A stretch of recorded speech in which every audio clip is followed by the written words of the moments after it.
కొత్తగా tailoring work నేర్చుకునే వాళ్ళము పేపర్ మీద స్కేల్ పెట్టి పెన్సిల్తో ఇలా బాక్సులు గీసుకోండి. ఇలా బాక్సులు గీసుకొని మనం ప్రాక్టీస్ చేసామనుకోండి, బ్లౌజ్కి వచ్చేసరికి పలక నెక్ వచ్చినప్పుడు ఏ విధంగా కుట్టుకోవాలో అర్థమైద్ది అనమాట.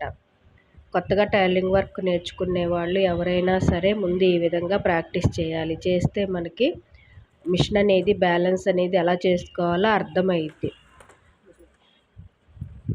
పాదం ఎత్తుకొని మనం స్ట్రైట్ లైన్ గీసాం కదా, సూది అనేది అక్కడ పెట్టేసేసేయండి. గీత దగ్గరికి పెట్టి గీసుకొని ఇదిగోండి నేను చూపిస్తున్న విధంగా కుట్టేయండి. మూలకు రాగానే ఆపేసేసి పేపర్ని మన వైపు తిప్పుకొని పాదం దించుకొని కుట్టుకొచ్చుకోండి.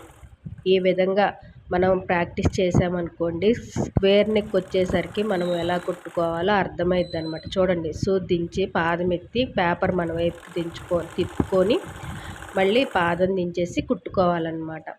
కొత్తగా టైలరింగ్ వర్క్ నేర్చుకునే వాళ్ళు ఇవన్నీ ప్రాక్టీస్ చేయాలండి. చేస్తే మనకు మిషన్ అనేది బ్యాలెన్స్ చేసుకోవటం వస్తుంది.